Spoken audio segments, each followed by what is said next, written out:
Good afternoon, Gaurav, and a warm welcome to you on behalf of APAC News Network.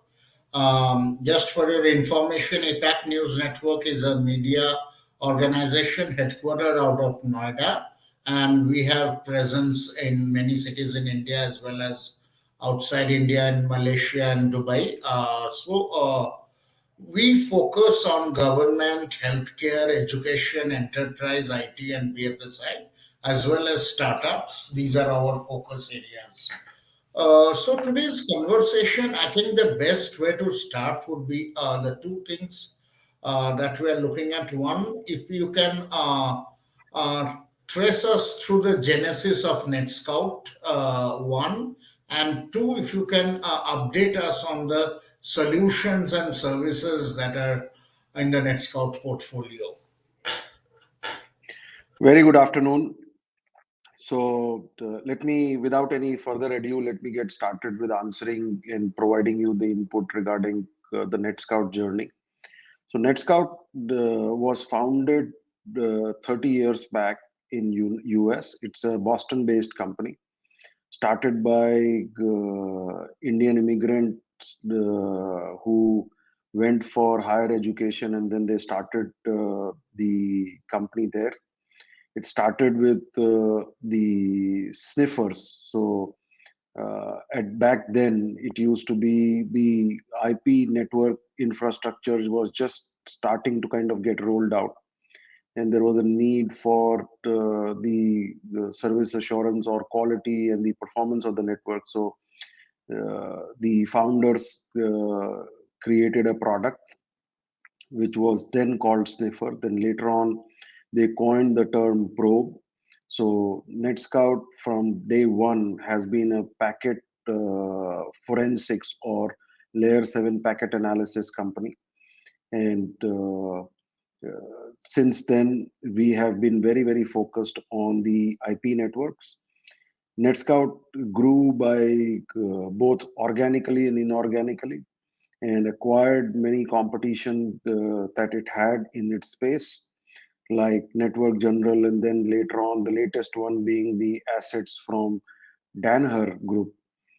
Companies like Tektronix, Arbor Networks, Fluke Networks, they were all integrated into Netscout. The success of Netscout has been the ability to assimilate both technology and people into Netscout portfolio. Unlike many other companies where the acquisitions are put on a slow path of death, Netscout has leveraged on all the acquisitions they made, coming up with better products, and also was been very, very successful in retaining all the people within Netscout. I am also one such example. So I became part of Netscout due to the acquisition of Tektronix, and here I am continuing with Netscout. And most colleagues of mine, they're continuing with Netscout. So Netscout that way has been extremely successful in retaining all the talent and integrating the technologies that they acquired along the 30-year journey. Today, Netscout is close to $1 billion company with offices all across the globe, about 9 development centers spread across the globe again, including India, and close to about 2,200 people. So that's Netscout. The product set and the solutions that we offer to the market are ranging from packet capture technology, which is the packet flow switches, to the packet analysis and service assurance technologies, which is the core product line, and then the cybersecurity and DDoS security product line, which is the Arbor product line. So primarily, we service all the service providers, the large enterprises, including banks, financial institutions, government, defense organizations, both for service assurance and security. Okay, thank you. So, coming to both the areas, service assurance as well as the cybersecurity part. And if we look at the current situation, last 1.5 years during the pandemic, what had happened is organizations mostly went in a work from home and a work from anywhere kind of environment, which impacted their security in terms of lot of heterogeneous systems and networks came into the official network. So that in some way led to a compromise in the cybersecurity. So that is one part of it. And since the other part you were looking at the service assurance, that also definitely got impacted in some way. So how has the Netscout solutions helped enterprises manage both their impact on service assurance as well as cybersecurity during these pandemic times? So you're absolutely right. So the 1.5 year back, or now close to 2 years, the pandemic, when it hit us, we were all caught unawares, whether it was the banking sector, whether it was the service providers, uh, and you name any enterprise, everybody was caught unawares, and to some extent, I would say unprepared as well. And you are right, lots of heterogeneous devices which were not originally allowed on the corporate networks were had to be allowed because the employees were working from anywhere using the devices that were available with them. And we saw that our solutions became central to the efficient and smooth functioning of any enterprise, whether it was the service assurance solution or whether it was the DDoS solution.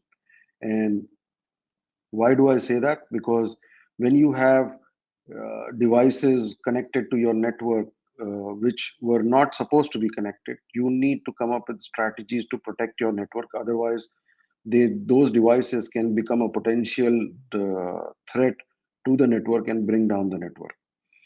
The second aspect was that the performance of the network became very key to operations and functioning of any corporation. Corporation, whether it was Netscout, whether it was a bank, whether it was a government agency, whether it was a small time startup or a large corporation, everybody, the network became central and everything was being accessed remotely. So it was very, very important that they had solutions to ensure that the network is performing to the SLAs that they expect, is delivering services to their customers, to their employees, and the applications that the employees necessarily have to access are available 24/7. And uh, the service assurance solution of ours became a necessary tool rather than a good to have tool, because you cannot afford, or the organizations could not afford, a long duration downtime, and the troubleshooting, the SLAs, on the services that they delivered, all became very, very critical. So our tools help them in few clicks to identify if there was a problem, what was the root cause of the problem, and give them a ready dashboard, which gave them a nice view of how their network and services are performing on the network. So then the DDoS solution, because everything, when it is connected and you have all the traffic and the coming through the internet or some kind of a VPN setup, then you need to have the network secure, and you have to ensure that there are no the attacks and nothing can bring down your network. So our DDoS solution again was in heavy demand. There were organizations that we were working with who were kind of taking their time to decide whether they want to deploy an on-prem DDoS solution or they live with what they have today. The decision making got accelerated, and we saw a huge pull from the enterprises for our DDoS solution, on-prem DDoS solution. So yes, both our solutions saw a huge uptick and became central to any enterprise. Okay. So, taking one at a time, let's talk about the DDoS solution that you're mentioning.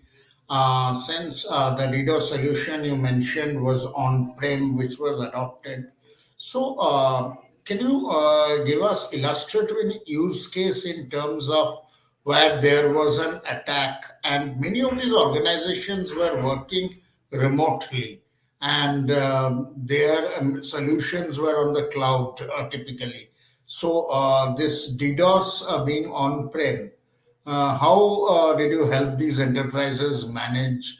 And if you can illustrate with any attacks they had and where your DDoS solution sort of helped out. So the DDoS solution works both on cloud and on-prem. So it provides you protection on both. The and when you talk about any application which is hosted in the cloud, there is a routing that goes through your own network because the control still is with you. So uh, you have multiple approaches to protect your on-prem and the cloud deployment, and we provide both the options and both the solutions to the customers. Now, talking about a specific use case, the typical DDoS deployment is multi-layered. So you have a pipe which is from a service provider, which is again protected by Netscout because we have the largest market share for the service provider segment, where our solutions are deployed at almost every service provider. In India, we have all the service providers using Netscout Arbor solution.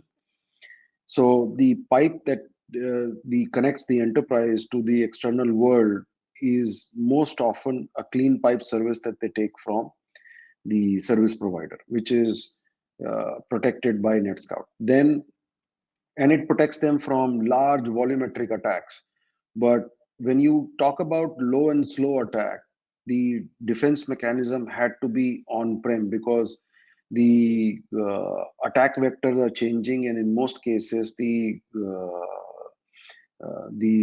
bad actors are following an approach of low and slow when it comes to enterprise because they know that they can sneak in. So if you do not have an on-prem solution protecting you against the low and slow attack, then your network can be brought down in spite of the fact that you have a clean pipe service from your service provider.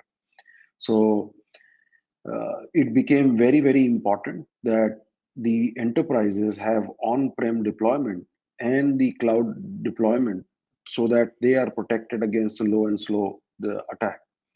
And with uh, the proliferation of, I would say, remote access by all employees and customers alike for most of the enterprises, the key was to make sure that you have the on-prem protection because the reflection attacks or the amplification of the attacks was very easily possible because you had more devices which were connected and being part of the network. So the the in the current landscape, in the landscape post pandemic, we have seen that on-prem deployment and the cloud protection both have become key and central.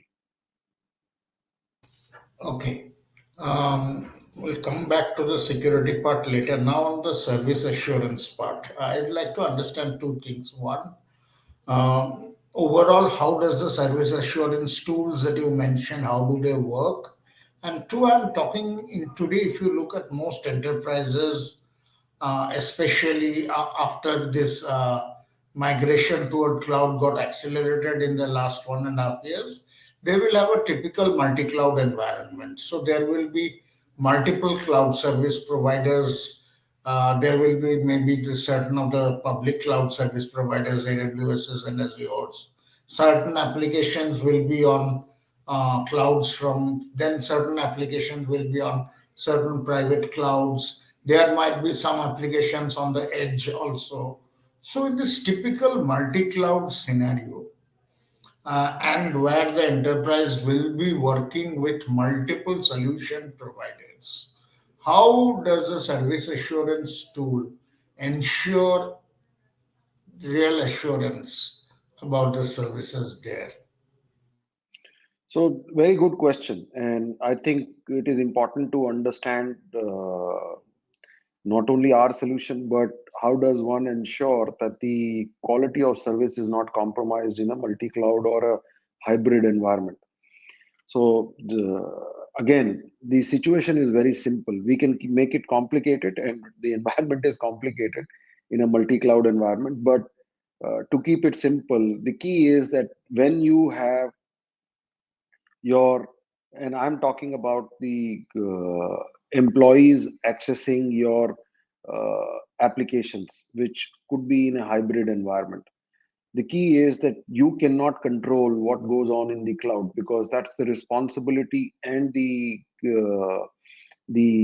commitment that you get from your cloud provider, be it anyone. So there are various cloud providers available, and the enterprises will sign up for more than one. So first is, can you control what goes on in the cloud?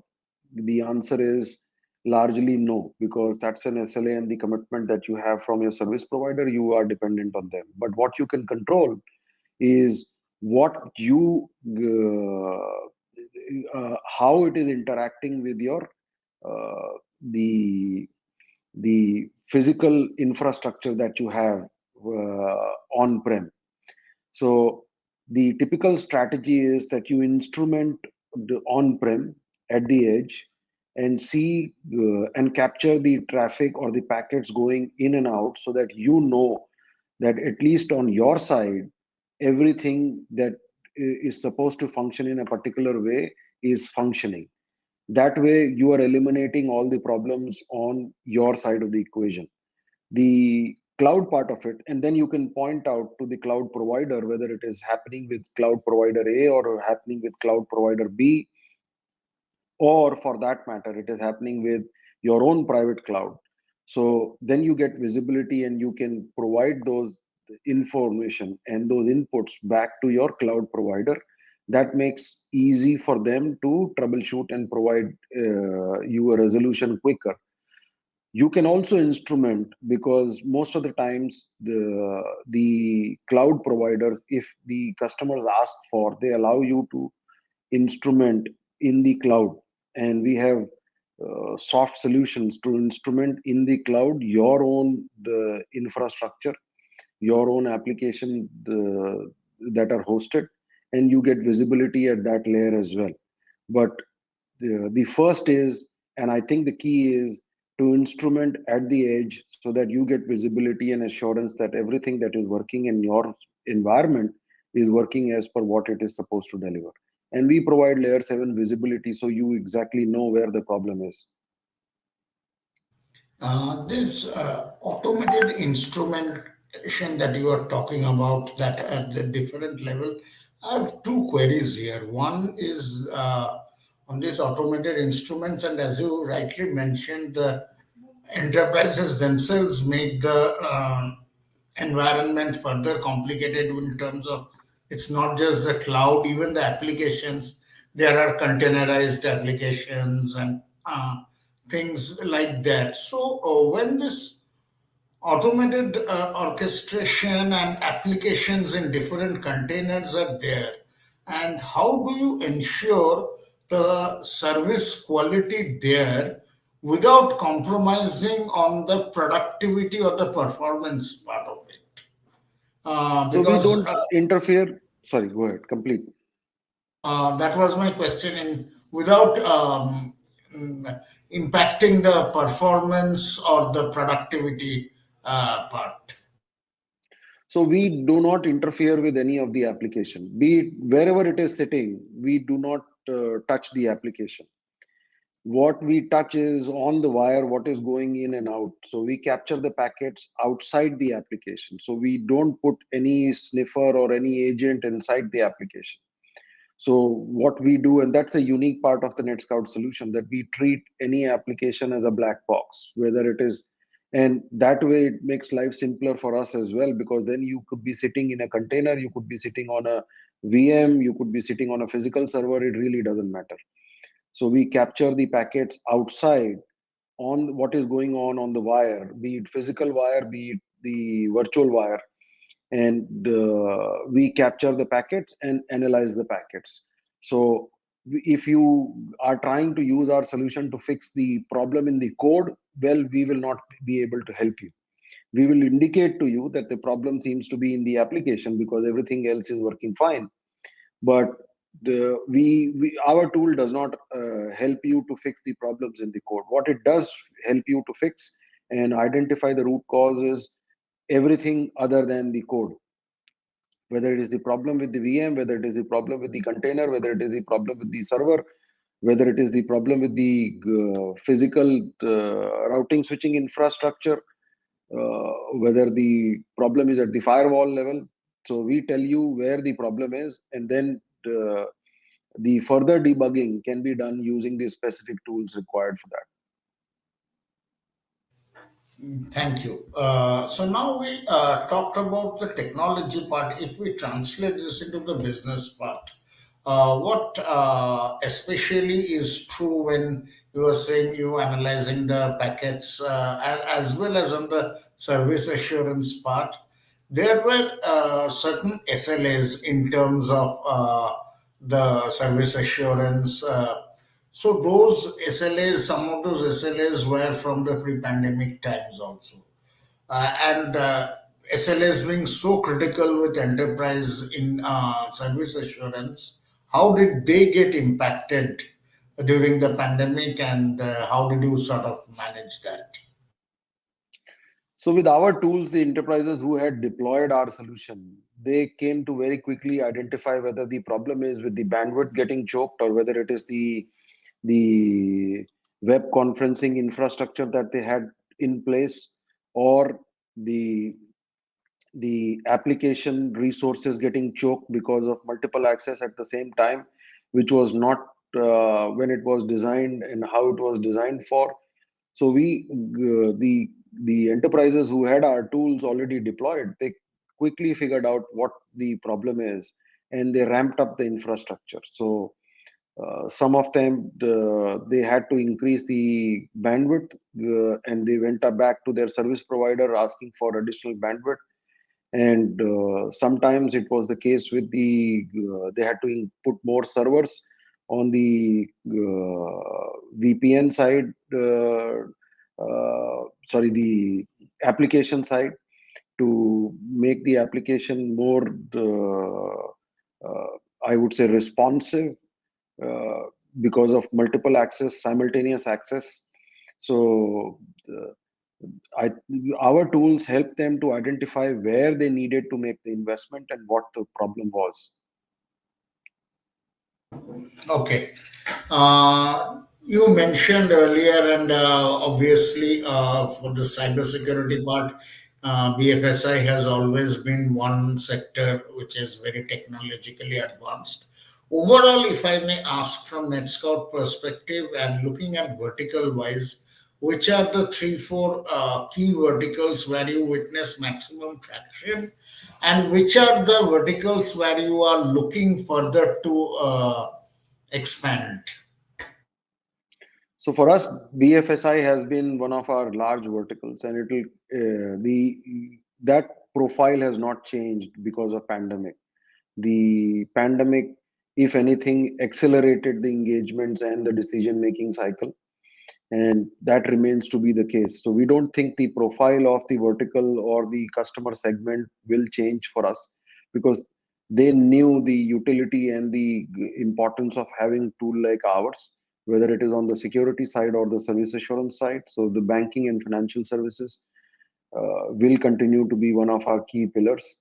And India being such a vast market, it offers enough and more, I would say, customers and opportunities for us. So that's one vertical that will continue to grow for us. The other verticals which we saw that they were kind of accelerating the engagement and the decision making cycle was uh, the the online retailers. So that became one of the segments where we are seeing a lot of traction happening, because for them, uh, the network was important. It has become increasingly important, and they see a huge growth. And they saw a huge growth, and they see the growth happening going forward as well. So that's another sector that is going to be very, very promising for us. Apart from that, the government, the digital transformation initiative of the government of India, that's also has been a good segment for all of us in the industry, and it will continue to be that. So, more specifically, if I may ask, across the three segments that you said, BFSI or government or even the online retail part, if you can indicate a few marquee names you are working with and a little bit of what specific use cases that are there. So I would not be in a position to divulge any names, but those are usual suspects, and the big ones, the mid-tier ones, the small ones in the BFSI sector, it is all across. And it will not be prudent on my part to take any names here, but talking about the use cases are all there for all of us, and it is pretty intuitive. The use cases are around online banking, the card transactions, all of that, because everything, even a minute of downtime or uh, long latency in any transaction happening, can create problem for the banking sector, and they do not want that situation. So all of them are very focused on making sure that the quality of experience for people like you and me as consumers uh, remains at the level that they design for. So uh, the use case is pretty clear there, and both on the service assurance and security, because they have to have secure networks, because they are dealing with money, and there cannot be any compromise here.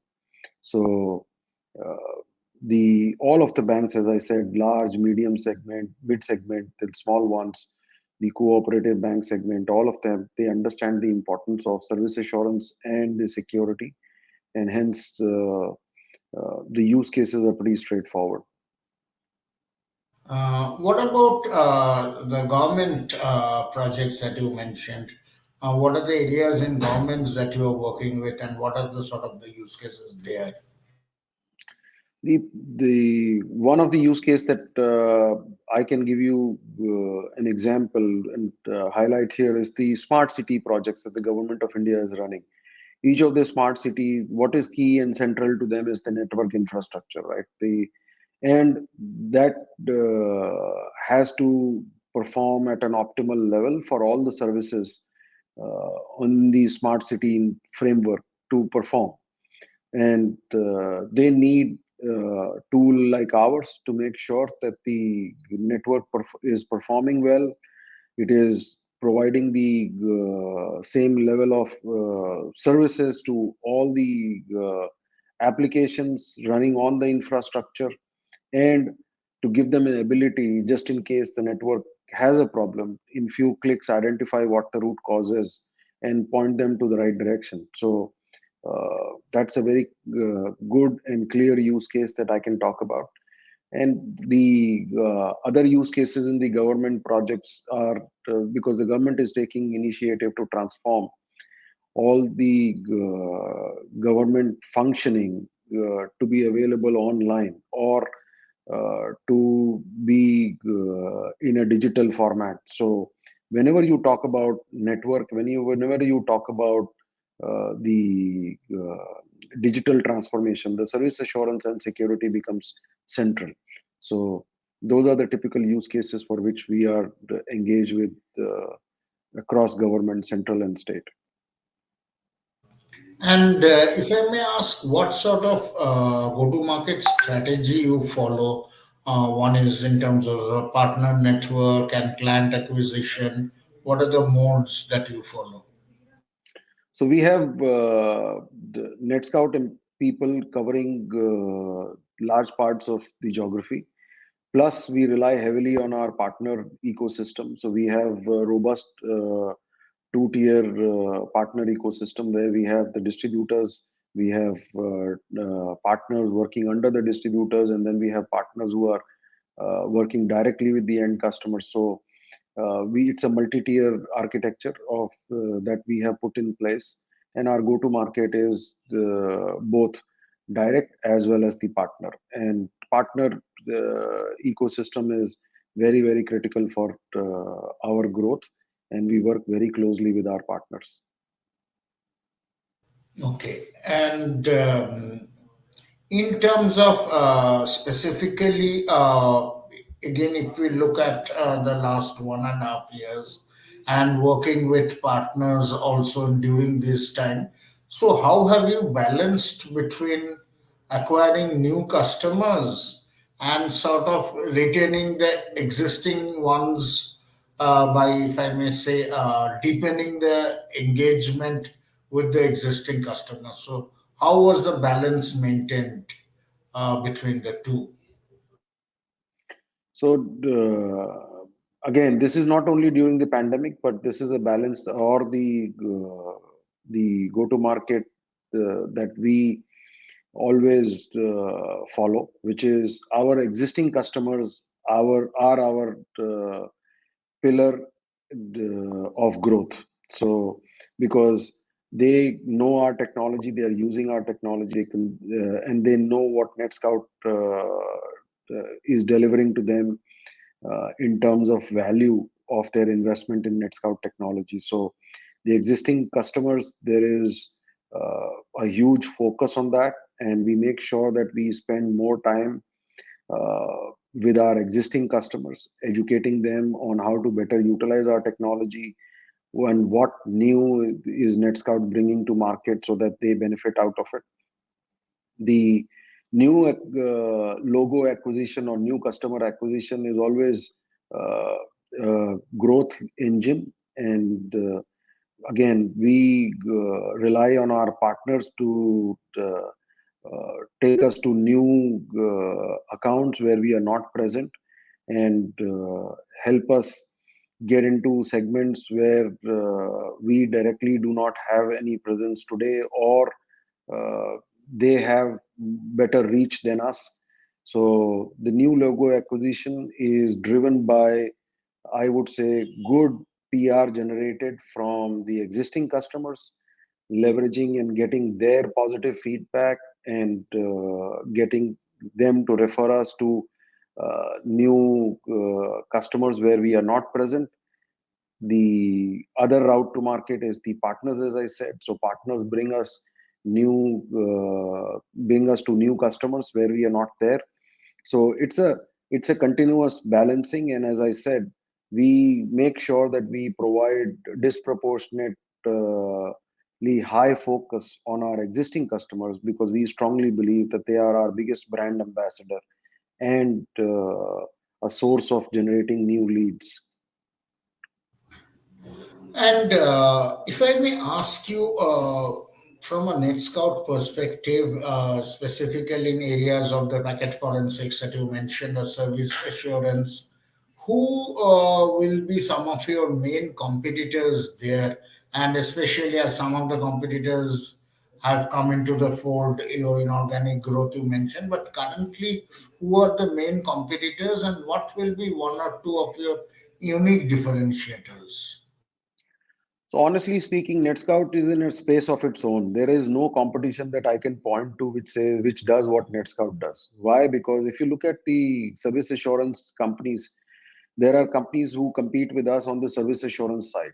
There are companies who compete with us on the DDoS security side. But when it comes to the solutions that Netscout today has, it's a combination of the layer 7 intelligence brought to security, and that I cannot put a finger and say this is the company that directly competes with us. So we have a space where there is no competition. But if you talk about standalone solutions like service assurance and DDoS, there are various companies that compete with us on these two solution areas. But we today are in a unique space where we are combining the layer 7 intelligence to security, which is unique to Netscout. Okay, thanks. And if I may ask, and if we look at the next 3 to 4 quarters ahead, what are going to be the key focus areas? That can be in terms of products or solutions or geographical expansion or domain expansion or whatever other LOBs coming into the fold. But what are going to be some of your key focus areas for the next few quarters?